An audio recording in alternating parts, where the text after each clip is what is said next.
Here is the Maserati Grecale Modena and the BMW X3 M40i. Which one's going to be better for your money? And I'm also going to be comparing it against a standard X3 to see what's the hype of the Maserati. I'm Anthony from Hawkeye Rides, and starting on the front of the Maserati Grecale Modena, gloss black elements are going to surround the enlarged grille. We have a 360-degree reverse camera. The lower gets the gloss black elements, MC20 headlights, which makes it a little bit more unique when you're considering the vehicle that you're getting, and the performance underneath the hood is going to be 4-cylinder turbocharge that's producing 325 horsepower. That's 26 horsepower more than the GT and 332 pound-feet of torque paired to an 8-speed ZF automatic transmission. Whereas the M40, you're getting an inline 6-cylinder twin-scroll turbocharged with 382 horsepower and 369 pound-feet of torque paired to an 8-speed sport automatic transmission.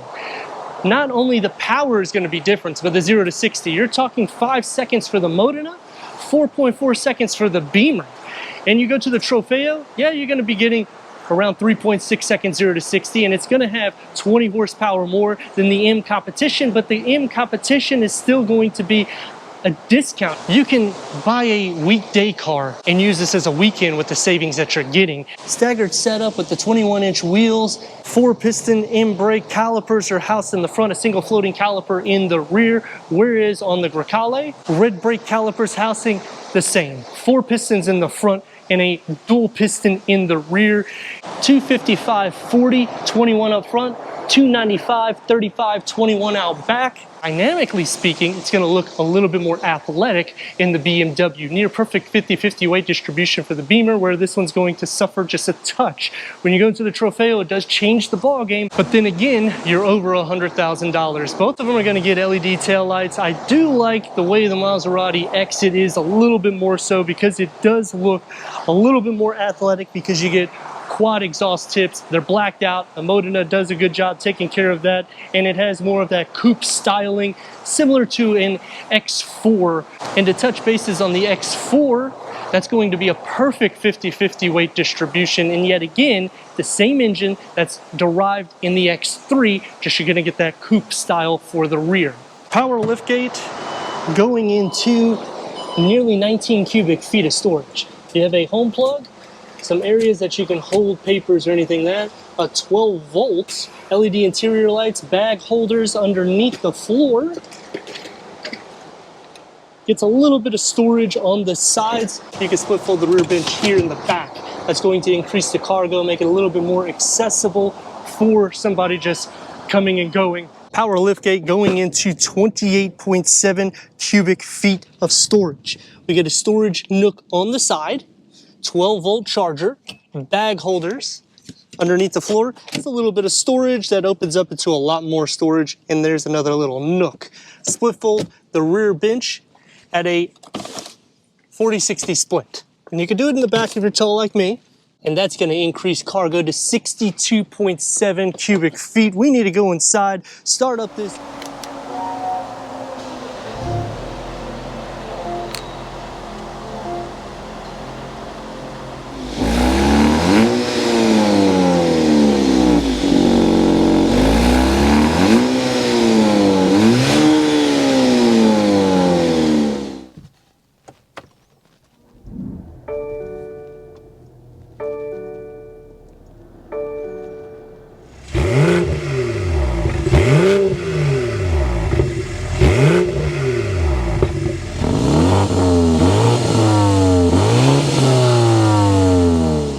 Way power seat adjustments, optional manual cushion extensions, heated front seats, memory for the driver.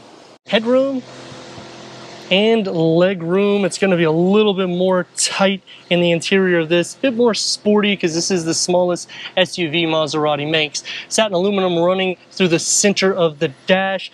A digital clock, which when you click onto the lower screen, you can change it. So we have different looks. We can do the classic or you can do the design. You can also change the compass, for the pedals for brake or power, and the G meter, but I kind of like the sport clock because it gives you the RPM look right there. Going into this tablet size looking infotainment screen, we have Apple CarPlay already turned on. It is wireless. Android Auto, Sirius XM, AM, FM, streaming, Bluetooth audio. Trying to get the navigation to pull up. There it is. Click onto the apps. We do have the upgraded sound system, which is a huge upgrade in this. Alexa built in, Wi-Fi hotspot, and the push to put it into gear. So we're going to go into reverse with the 360-degree reverse camera, full trajectory for the front and the rear. You can also change the camera layouts to make it a little bit easier for your reversing. I'm not a huge fan of this though. I like the gear lever, but they did this to give optimal space, which opens up into USB ports and the key fob for the Maserati Grecale with a wireless charging pad right in front of it. It's going to be more sport derived. Open up inside, you get a 12-volt. And I do like how it's kind of carved out here though, because it makes it a little bit easier to go inside. Leather wrapped steering wheel that's derived out of the Alfa Romeo. The push button start multi-function with adaptive cruise control, lane keep assist. The driver mode select is here with the paddle shifters that are large, and they are not plastic like BMW. When you change the modes, you have comfort, GT, and sport. This is a fully reconfigurable display that can go through an array of information for the driver. What I like about it is it's pretty easy to go into it, even adding the navigation, and to change out the cluster design, you can do so also. Which, on this, I'm more of a fan of the simplified classic look heads-up display. I like this because you can see the navigation and everything is large for the vehicle. Auto-dimming rear view mirror and a medium-sized moonroof that only comes to about here, so if you're looking at my head, I'm not going to be able to utilize this moonroof that much. The door panel gets the ambient lighting. When you change the driving modes, it will change the color too. One touch up and down for all the windows, push to get out. Here's the lever. It's going to be a little bit more sporty with the wood inlays and a storage pocket that you can fit maybe 2 or 3 beverages. For the back seats, this is where they optimize the best because the headroom is really good if you're considering this over a Levante. And the same thing with leg space. You have plenty of it. No storage behind any of the front seats. You get USB ports, air vents, and a storage tier here because we don't have any heated seats in the back. Armrest with cup holders. The door is going to have the same materials that's found in the front. So you get the wood. It's more of your everyday or harder materials, basically plastic, and it's going to be a little bit more soft here. Push to get out, and a smaller storage pocket. Sliding into the center, you got to pick your feet up. The floor is not completely flat. You're going to be sharing feet space, but you can see it's not that much because of how wide it is. And the same thing with butt and shoulder space and headroom. If you need it, somebody at 6'3" can fit in this without any issues. Headroom and leg room. The X3 has a wide footwell, and the center cluster is not too over the top, so it gives a little bit more in the width. The dashboard starts off with the carbon fiber inserts. This is an upgrade going into the 12.3 infotainment screen with Apple CarPlay, Android Auto, Sirius XM, AM, FM, streaming, Bluetooth audio. Put it into reverse and we got that 360-degree reverse camera, full trajectory for the front and the rear with backup assist. Click the car icon and you have the 3D view, which you can use the iDrive mouse to go all around, or you can just simply touch the screen, click back into here, and you have the car wash view, which will show trajectory in the front. Dual climate control settings and the key fob for the X3 m40i. With the badging that opens up to a wireless charging pad, USB 12 volt, and the BMW digital key. iDrive 7 gloss black elements is going to be surrounding it, and it's going to be more sporty, opening up into another USB and a couple storage tiers. With a leather wrapped steering wheel, it's heated M-spec with the cross stitch multi-function adaptive cruise control, the paddle shifts, and the digital gauge cluster that can go through an array of information for the driver when you click onto the BC button. And when you change the driving modes, it will change the tach and odometer. Putting into comfort will give you a little bit more of a coaching experience. heads-up display, auto-dimming rear-view mirror, and a large pano moonroof. The door panels start with the Harman Kardon up top, and it kind of bulges outwards with the carbon fiber inserts. It's going to be soft to touch where it needs to be, one touch up and down for the windows, a large storage pocket with a huge beverage holder in the front, and a storage nook for the driver. And comparing it to the Grecale, headroom is still good. Same thing with leg space, storage beyond both of the front seats, third climate control, 2 USB ports, a storage tier, air vents, cup holders with an armrest, and the door will get the carbon fiber inserts, the X badging. It's going to be soft to touch where it needs to be, and a large storage pocket that's about the same size as the front. Sliding into the center, the floor is not completely flat. You're going to be sharing feet space, but it's still a wide vehicle. Button shoulder space is going to be shared, but it's not so bad. You can also recline these seats when I find the lever. There it is. So it's a little bit more comfortable sitting into the center, making headroom a lot more optimal for someone over 6 foot tall. 5 seconds to 0 to 60, which is 0.6 seconds slower. Not a perfect 50-50 weight distribution, but kind of the sweet spot if you're looking to get a Maserati in the 60 to near 70,000, but not loaded up like this. Look at what you got.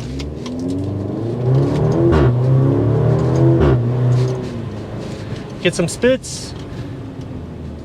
Brakes are good.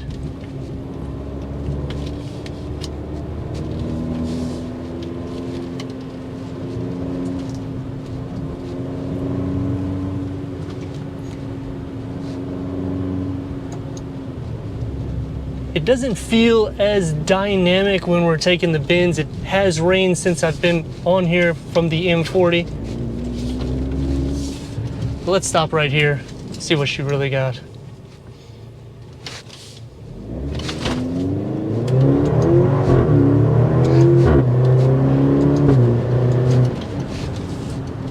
Get the pops all the way through it. So it is kind of fun if you're into hearing the pops coming out of the turbocharge.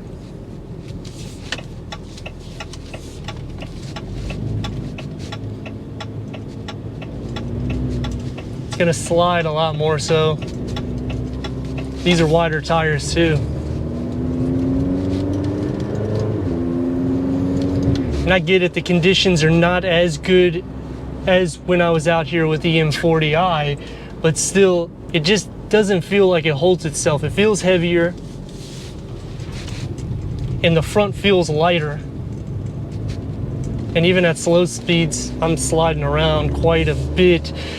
It's still a sweet spot if you're trying to get your feet wet with the Maserati, don't get me wrong, but if you're looking for that performance variant out of it, you're gonna have some fun with it.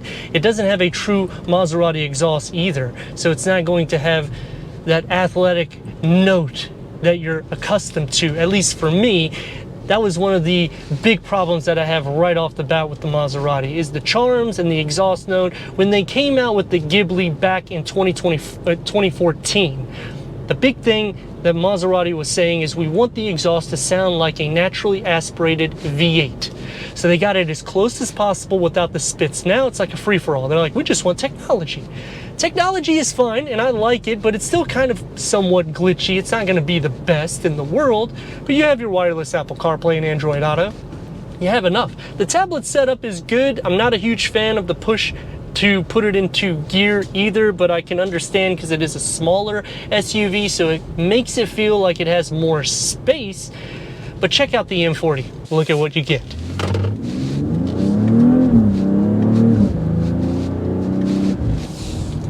M40, man, it takes off. That weight distribution's no joke. You feel confident.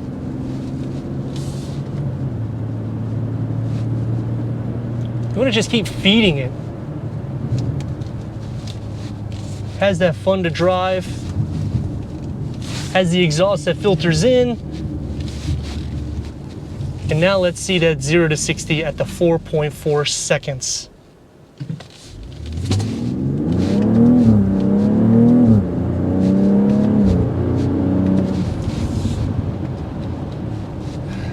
You have so much of an option choice when you're going at these prices, but you need to consider what you're getting in value for that everyday and that fun to drive.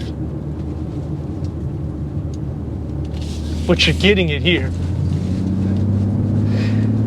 I'm not saying the Grecale is not good, and the badge is something that is special, but this is one of those vehicles that has just been dynamically correct on every aspect.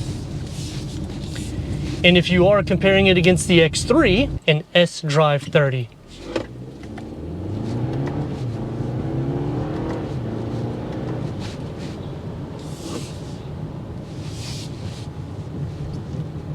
I still feel more confident even in this compared to the Modena. As you saw, at this point I was already kind of sliding around, and I'm going at least 5 to 7 miles per hour faster on these bends. And I don't have the size wheels that's in the rear of that. And it's not sliding around everywhere. Now let's check that 0 to 60 for the 6 seconds BMW quotes.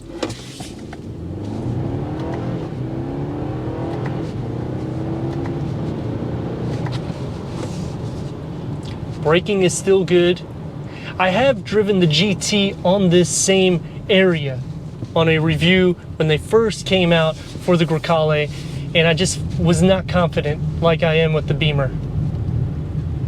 I am getting a little bit of spinach because it is wet, but I can still go at least 5 to 10 miles faster, and this is a base variant, which I'm not saying don't go for the Grecale. I'm just saying if you're looking for a sport drive and you're trying to have that in your everyday, you may want to consider a Bimmer.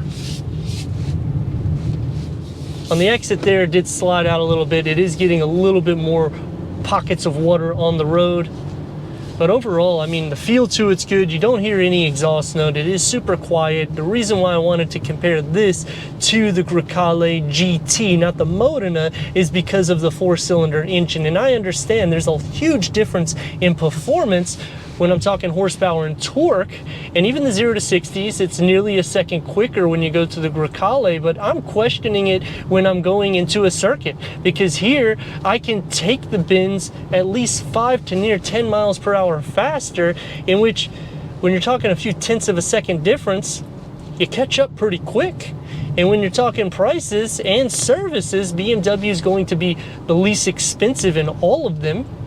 Insurance isn't too bad. I personally own a Maserati, and I like Maserati quite a bit.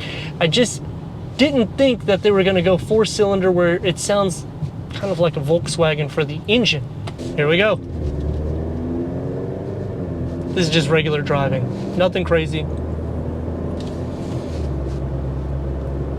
Now with the Grecale, one thing that I have noticed driving these vehicles is it's very quiet.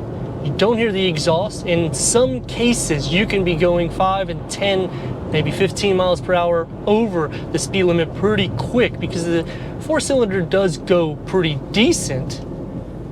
And I like the interior space that's in here, because the X3 is a little bit longer and the X4 cuts off the cargo capacity, in which you have almost the same amount of cargo capacity as the X4 from top to bottom. The X3 also still has an iDrive 7, so it is something to think about too when you're thinking about new technology, because the iDrive 8 has not came out yet.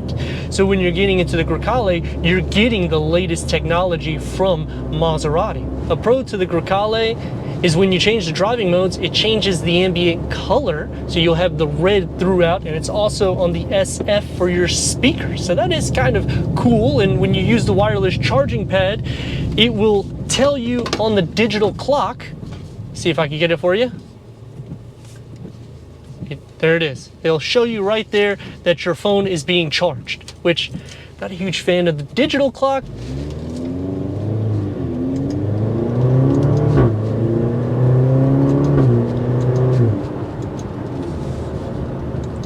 And this one will be the sweet spot because of that inline 6-cylinder. And when you go Grecale, you're going to be spending near $100,000 to get something in similar performance.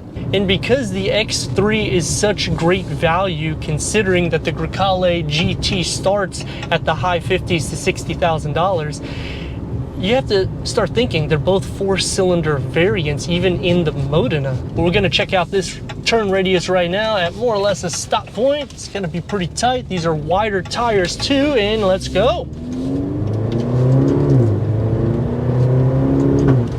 And we get the spit at the end.